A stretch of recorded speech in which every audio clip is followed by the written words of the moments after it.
It's very important to read the signals, read the body language, know the acceptance at all times.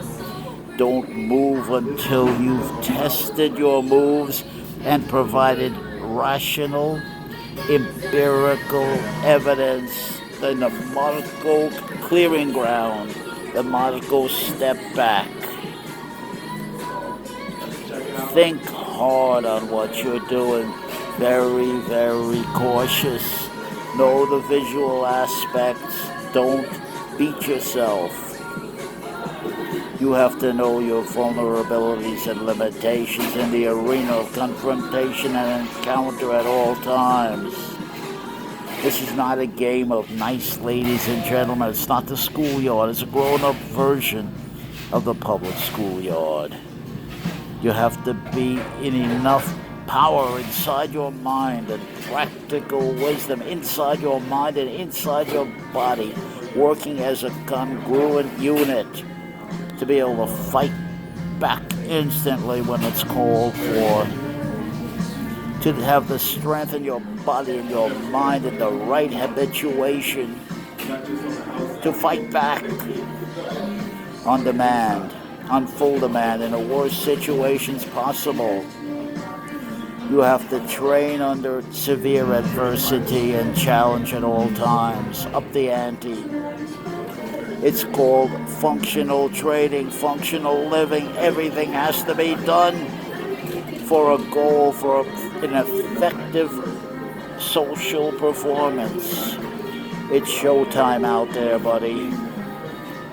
It's a pay-as-you-go, tough-ass world. You gotta get ready. You gotta get set. You gotta put some true grit on yourself, some intestinal fortitude.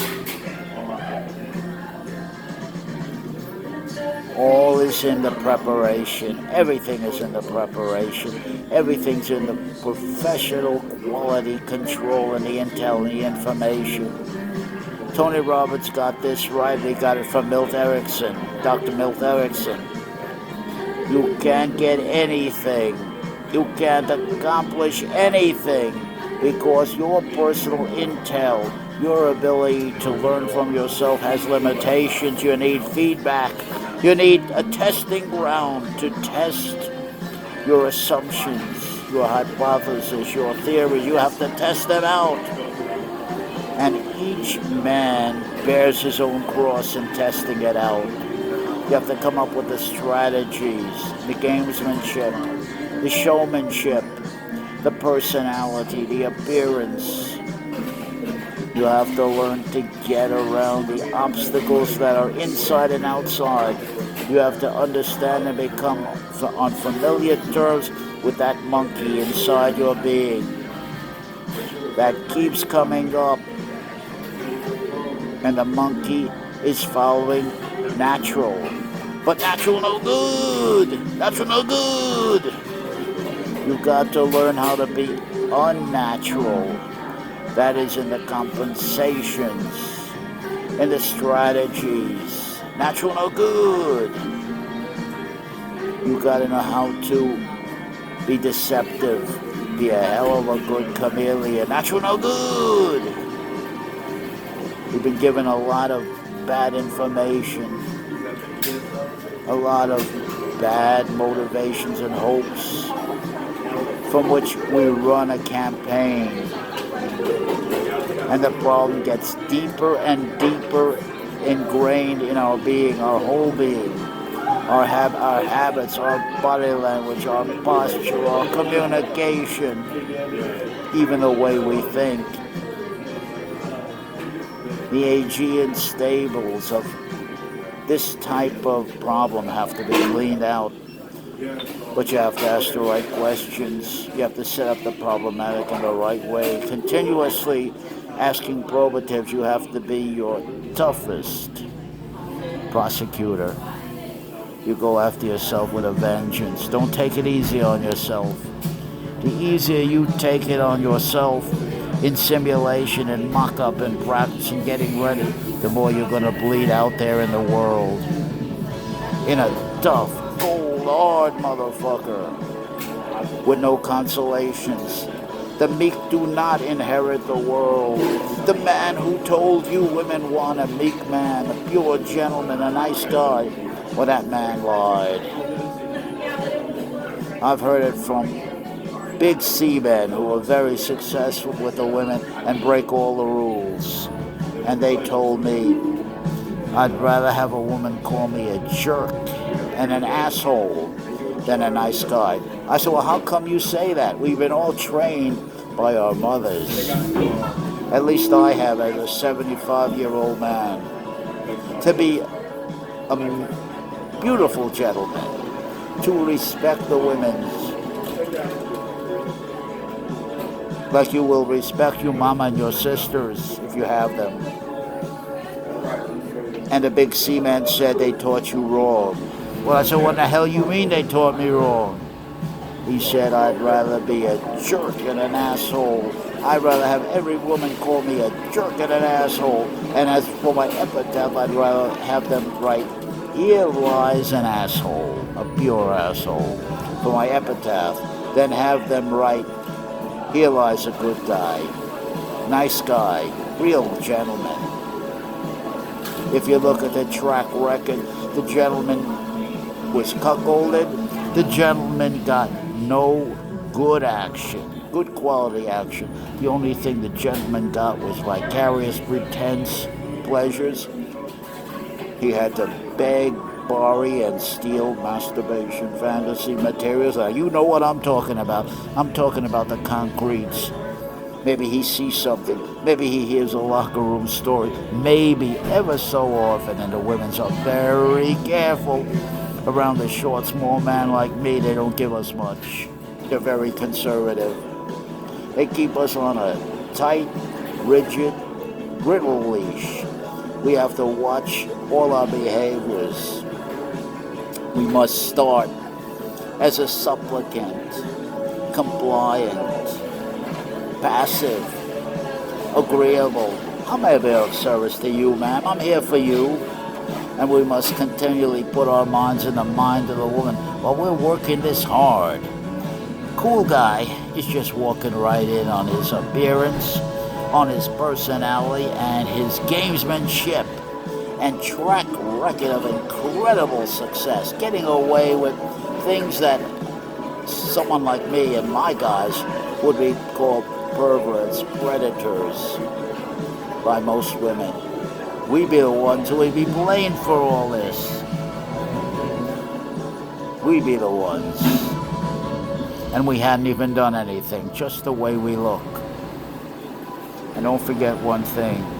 Don't be fooled. This woman's a lot smarter than you think they are. This woman's. They read your mind. In the interview of your life, you get away with nothing. They see you. They hear you. They smell you. They intuit you. And they trust their instincts. No means no, but I said no. Wait a minute, what about this? But I said no. But what about the other guy? You're giving it up. But I said no. Not for you. Now, do you want me to tell you no? And Joe, no. Please don't tell me no. I want to have a little bit of hope. I want to think there's a chance. There's a hope down the line. And we go into escapes and illusions of grandeur to support our masturbation fantasies.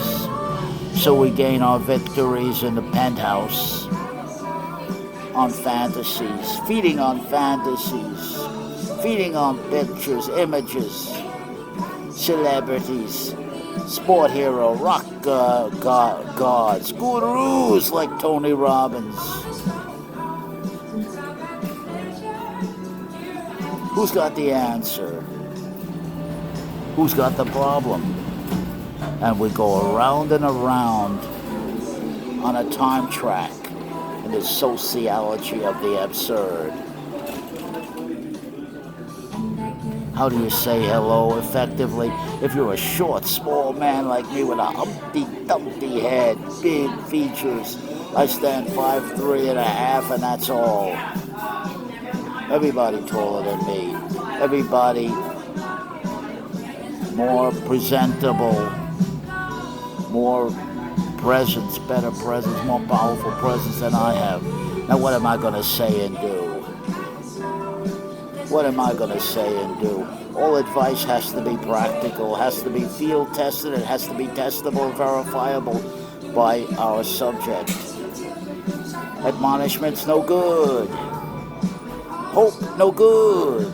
Sermon, no good. Agape love, no good.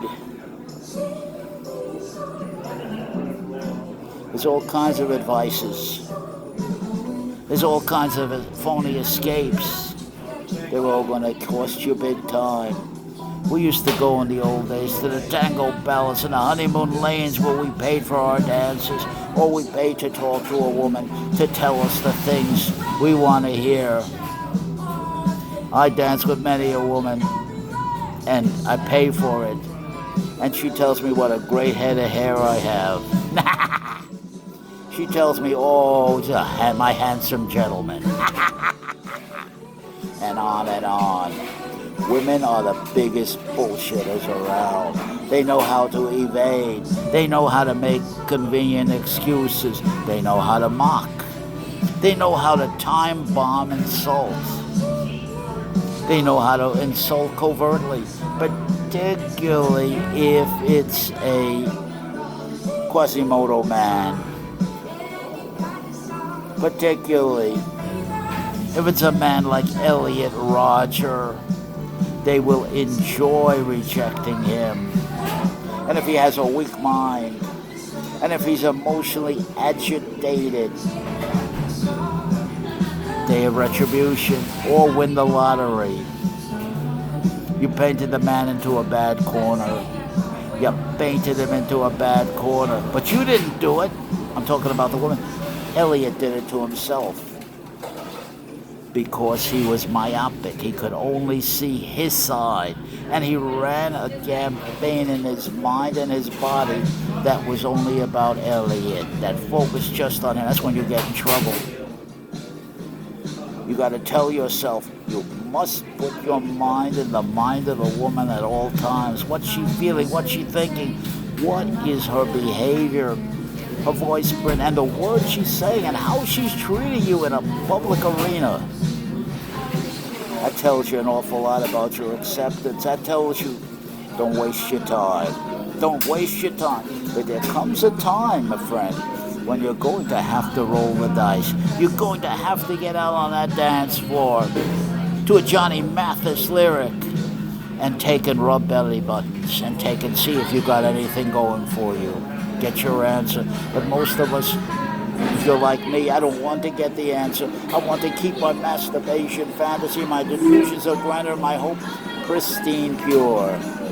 So I can take them back to the penthouse. And while I'm jigging and crying, I can build my fantasy kingdom that I rule my kingdom. There's only me in the kingdom. Can you dig what I'm talking about? Can you dig it?